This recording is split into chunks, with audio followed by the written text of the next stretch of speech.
What's going on, traders? It's Ricky with TechBud Solutions. So sorry for that interruption with my microphone malfunction. I had to reset my computer, but pretty much we are all ready to go. I hope you guys had an amazing day when it came to trading.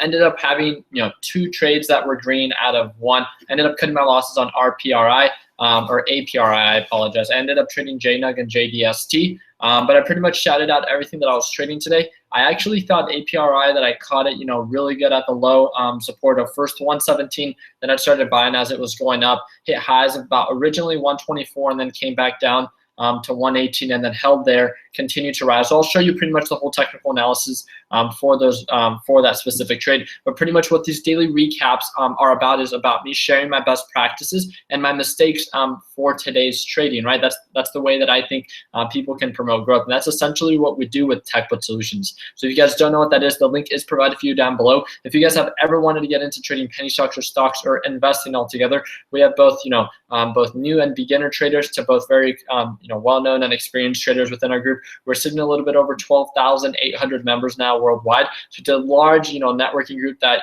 you have access to, and it's a free networking group. So again, the link is provided for you down below if you guys want to join. But let's go ahead and get started. I'm going to start sharing my screen. I know I've wasted enough of your guys' time. I actually want to see what you guys are saying in the live chat. Just because I'm sure you guys are roasting me because I was going on for like about 5 minutes or something, and not aware that the audio wasn't working until I kept getting messages. So let's go. Someone's asking me, are you sponsored by Turo Bro? Serious question. I am not sponsored by them.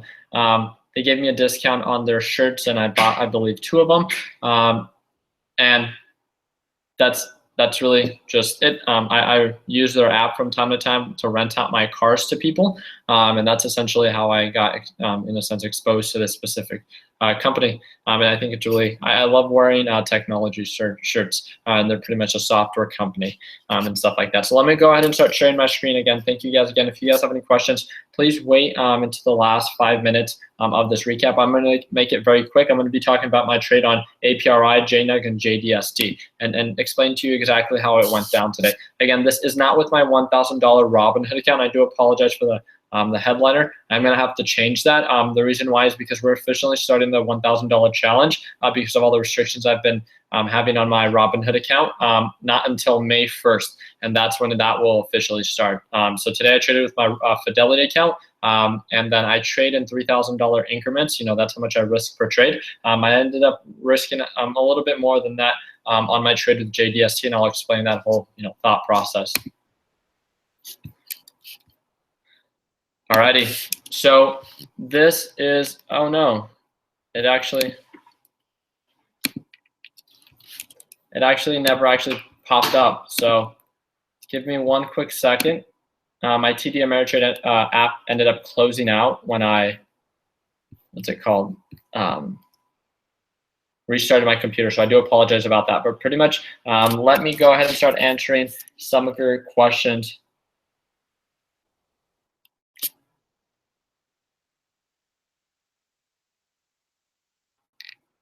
So Mark Cox Fitness asked me, how old am I? I'm 22 years old.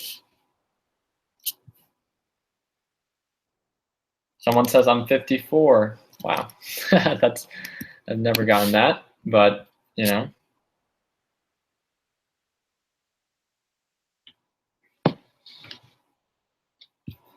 Alrighty. So someone's asking, what is my account value right now? Well, my Fidelity account, I ended up breaking a little bit over 30,000 today because of my trades. I usually try to keep it at $30,000. When it was originally my Robinhood account, that's usually how much I kept in there. But because I started this $1,000 challenge, I moved those funds into my TD Ameritrade. Into my Fidelity account, which is where I do more of my long-term investments. And that's just really just because of the commissions that I have to pay there. But overall, I really do enjoy using my Robinhood platform, especially because I don't have to pay commissions. And when you have over $25,000, you don't have to worry about the pattern day trading restrictions. So I usually use my TD Ameritrade Thinkorswim platform on my desktop and on my laptop. And then in doing that, I have my phone, just the app version of Robinhood, which allows me to actually, and then look at the graphs on my computer and my different monitors that I have available. So.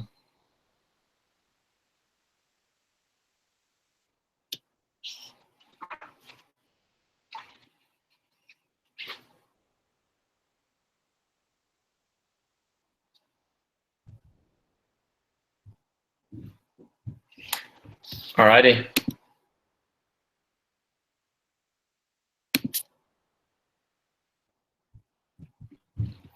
All right, so my Thinkorswim. I'm so sorry, guys, that it's taken so long. So I do apologize.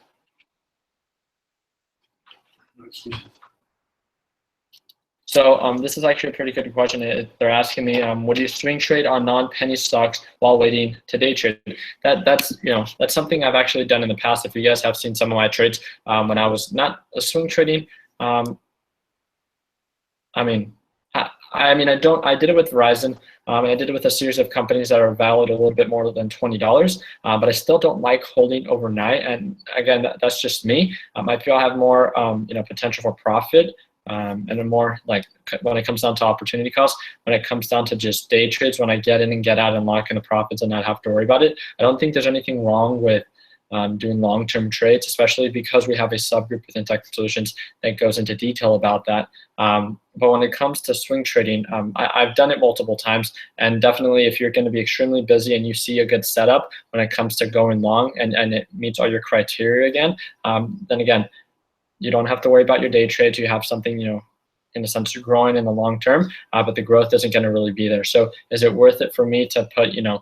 $15,000 into a stock that's going to be growing, 1% a day, compared to investing and day trading, a smaller risk in a smaller amount, and making, making 5% to 7% a day on that initial investment. So it really comes down to what type of trader you are, how much you're willing to risk, and what your time is, what your time means to you. I think that's one of the biggest things that people aren't willing to invest and dedicate is their time, and they have to understand that in the beginning, once starting out, you're going to have to give or put in a lot of time and not see any actual return for quite a while, especially when you're doing simulation trading and stuff like that. So I'm going to go ahead and start sharing my screen so you guys can go ahead and take a look, but let's go ahead and get started.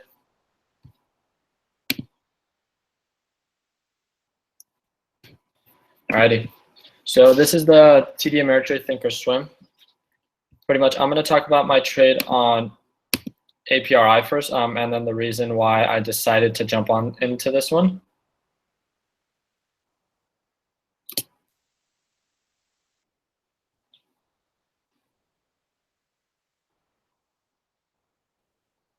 Alrighty, so I'm going to focus a little bit more on this. And this is initially why I ended up going into this one. So if you go a little bit further back, people were asking me, how is it that I identified the support for this bounce? So during pre-market, during aftermarket hours for APRI as of yesterday, it hit a high of 145, and then it was seen a downward trend. The previous resistance before that I was able to identify, if you look at the graphs right here, and then the number should be, it tells you right here. It tells you that the highs was about 118 and 117. So as it was coming down, like we know, old resistance become new support levels. So as it's coming down, where is this going to bounce? And again, as a day trader, that's the whole point. That's our job, to identify a bounce. So if you get a little bit closer, during pre-market movers, or actually within the regular Technical Solutions group chat, I shouted this one out that the support was around 117 or 118, and it bounced just there, right? And I set up a plan, and I went back here to, again, this is the checklist that I created for APRI. I actually used it at the very end for FTR, but let's say for APRI, I don't want to, fill it all in, but pretty much it was, over $1,000 for the overall volume. Above EMA and RSI was around 35. So when it comes down to the RSI indicator being right here, it was actually below 30. And then the upward momentum, if you see when it actually started picking up above, it didn't actually, when it comes to where it actually was within my TD Ameritrade platform, it showed that once it bounced above 118, that it was going above EMA. And then the resistance that it hit right away, again, was around 124, 123, and then it started staircasing down. So I was in it initially. I bought in at 117, and then I started buying on the way up. I didn't buy in with the full $3,000. I bought in increments, and that's something that I was trying out differently, right? Instead of, because this is what I want to implement with my Robinhood $1,000 challenge, is instead of buying in with the full $1,000, I can buy in with $333 and then buy, 2 other times as it starts staircasing up, to make sure that when I continue to buy up, then I'm buying on an upward trend. Meaning that if I buy in with, $333, and then I stop loss out, my overall stop loss is still going to be, the support was around 117. So my plan was to get in around 117, 118, sell because of this previous resistance around, 127, 128, and then cut my losses anything below 117. So I ended up cutting my losses right below 117. It was at 1.16. It was 1.168, I believe, is where I got filled at. But pretty much saw upward momentum. I started continuing buy up, ended up buying on average at 118 and had hit highs of 123. I was actually thinking of selling because the RSI indicator that you can see right here was pretty much not moving for quite a while. I didn't want to, again, one of the biggest things that I get being told to me as a criticism, right, is to not be so conservative when it comes to my trades. And I totally understand that, right? People say I lock in my profits too soon. I should have locked in my profits. Again, I was listening to other people, and I know myself best, and that's one of the biggest things, right? Locking in profits, especially when you're in the green, because now instead of being in the green, ended up seeing a downward staircase, went below the 118, and then ended up dropping below the 117. And then that's when I stopped lost out. And then I lost about $30. Again, nothing crazy, lost about 1%. And that was my trade on RPI. What I could have done better was I could have stuck to my plan when I saw that this RSI indicator wasn't moving much anymore. The volume was actually dying down. So the volume is actually indicated right here. It went from, when it initially opened to nearly 200,000, shares per minute, down to a couple thousand, right? And down to, nearly almost a couple hundred. And that's really just it. The volume was dying. It was going below EMA. The RSI indicator was indicating that it's more almost getting close to a sell in a sense point, right? So with that, I should have just locked in my profits. I was up about 5 cents. And for a $1 stock, that's not too bad. I believe I was up like 2.89%. And that could have been my day trade with my Robinhood account. So especially for those that are trading with a smaller account, always make sure to use different indicators, not just when you're buying in, but when you're selling, because when it starts struggling like that, it's better to lock in your profits than to end up stop lossing out, especially when your day trades are worth so much because you only have 3 out of a 5-day period. So that was my mistake, and I do want to hear what you guys have to say about my trade and how I can make it better. But with JNUG again, from where it opened today, saw a huge downward, in a sense, downward staircase, and ended up popping up at 414. I called it out for all of you guys within Technical Solutions group chat. And when it comes down to identifying your support and resistance, again, JNUG has been depreciating so much because of all the news that's been coming out with attention again, and it hasn't been reacting very well and seeing upward momentum. Today, for some reason, it ended up doing very good. I ended up not getting in until it actually broke above $4.30. I got in at $4.36, and then because of the resistance, again, I had a plan when going in, and although it might not be something that everyone would have done because of what actually happened, is you never know that you never could have really predicted that it was gonna pop up from $4 to $4.80, right? Realistically, because the previous support was 440, I identified that as a resistance. And that only made sense to me, right? From the bounce here to the resistance here, that made sense to me. That was realistic. And in a sense, when I end out my trade, that's what I had planned. And again, because you need to be consistent, because you need to be realistic, that's what I stuck to. So I ended up buying in at $4.36, ended up selling at $4.40, and right when I sold, it popped right on through, and I hit highs of $4.80. And a lot of traders were able to benefit off of that. But pretty much what I did to react very quickly is I moved right away, because we know JNUG is not, in a sense, a stock, it's an ETF.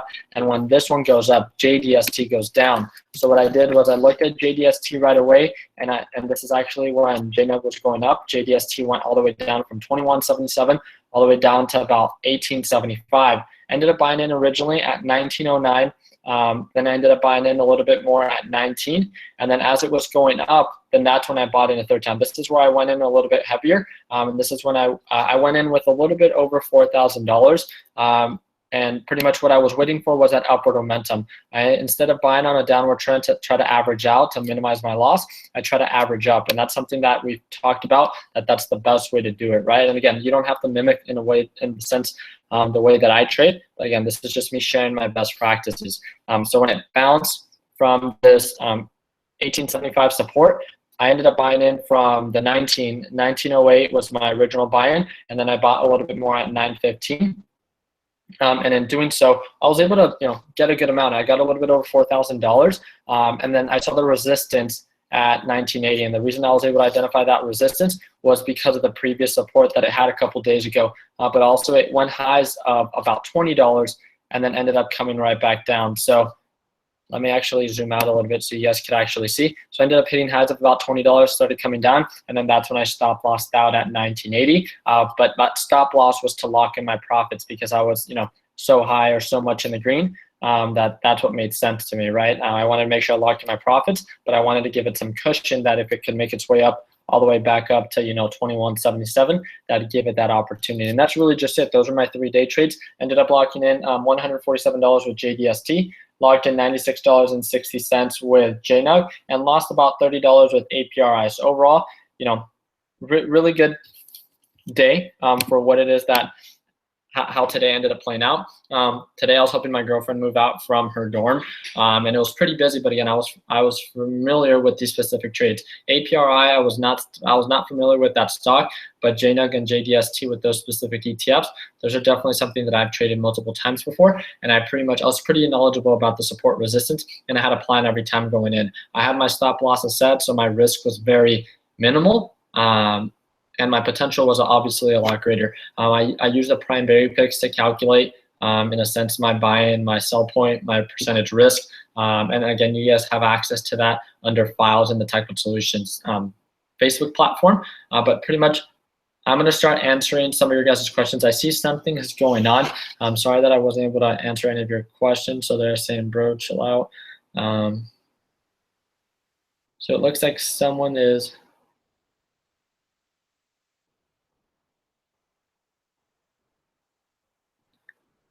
All right, so Rodriguez, he's out.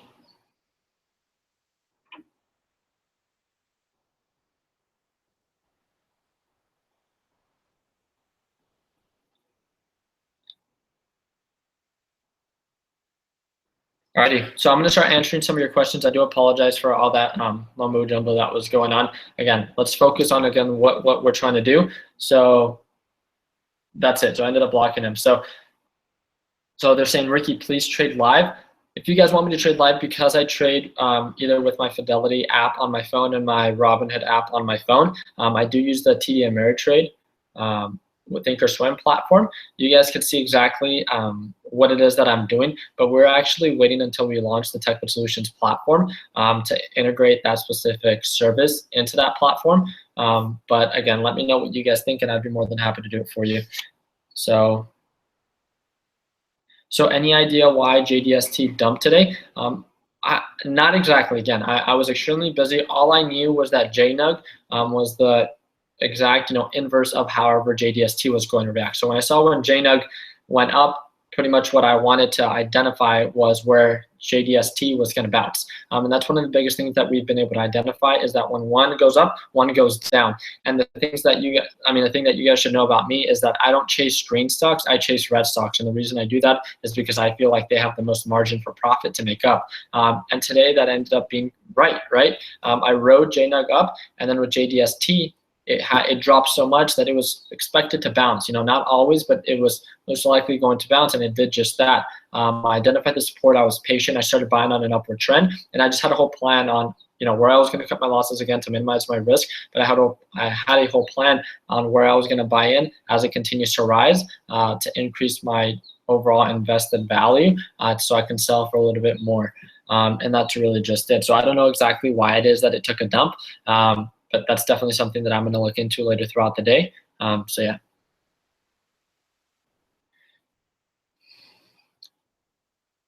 Is there more information available if you run Thinkorswim on the laptop? I think it's a lot easier for you to read. I love the TD Ameritrade, the Trader app on my phone. I actually like setting alerts and all that. I think it's a little bit easier, right, on the mobile app. But when it comes to actually just having your Robinhood app, and that's the biggest thing, right? Your Robinhood app is very delayed and very slow. So I'd much rather have the TD Ameritrade Thinkorswim platform on my computer and the Robinhood app open on my phone, and then I usually have the Thinkorswim on my monitors, the group chat on my computer, and then the Robinhood app on my phone, and then with that I can actually manage everything that's going on. I stay up to date. I can execute my trades very quickly, and that's one of the things that you guys have to be able to react. There's actually one guy, and oh man, he's within our group, and I totally forgot. I'm not too sure if his name is like Rad, not too sure. I do apologize. But he's actually, right as JNUG spiked up, his brain clicked, and he thought the same way that I did.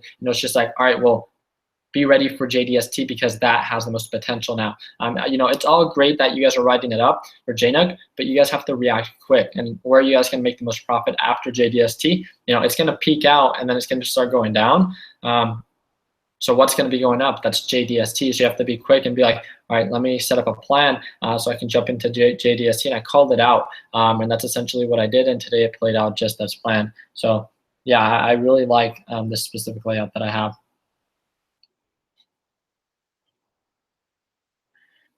So this is DAP, like Matt says, what sites do you recommend for us to learn penny stocks for beginners, right? Well, I think this networking group is like TechBot Solutions. It's a free group and it's great for exposure. But if you want, in a sense, specific, it really comes down to you throwing yourself into the actual market, but not with real money. That's one of the biggest things. You have to be patient and you have to understand that it's going to take time.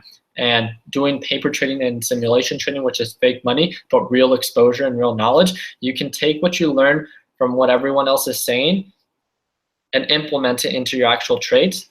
And then in doing so, you're learning while you're doing it. You can learn from your best practices, learn from your mistakes, and then you develop yourself as a trader. Once you develop yourself as a trader, in the meanwhile, start funding your account, your savings account, or whatever it is that you want to have to be at the account value that you want it to be. So when you're all set and done, that you've proved yourself that you can be successful in this, simulation trading, that you can now use real money and implement it and become an actual, vested trader within the stock market. And you understand and you've proven to yourself that you know how to trade. And I think, that requires patience. That requires for you to be, willing to dedicate a lot of time without any actual real reward because you're trading with fake money. But that's definitely one of the biggest things that I think people can learn from. But it's really hard for people when they don't see a return, especially when they're consistently, losing.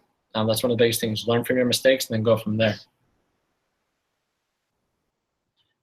All right, guys, I'm getting a little bit more questions than I actually thought I was or would have.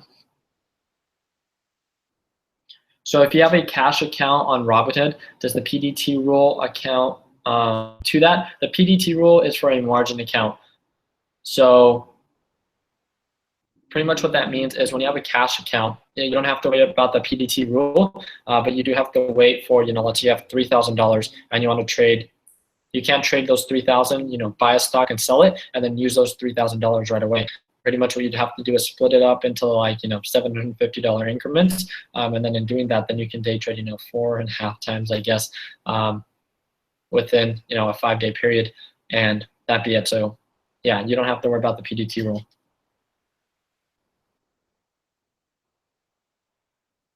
So Michael McCutcheon, I'm so sorry that I just chopped up your name like that. He's like, okay, thank you. I'm a new trader to TechBot Solutions. Well, I'm really happy to have you on the team, bud.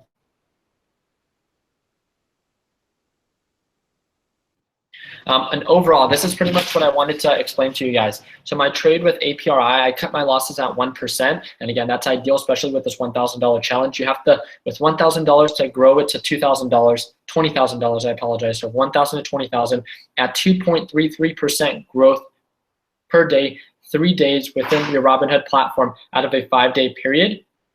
That's all you need to hit, right? We have the different tools and resources that you can use to better accommodate, in a sense, this growth.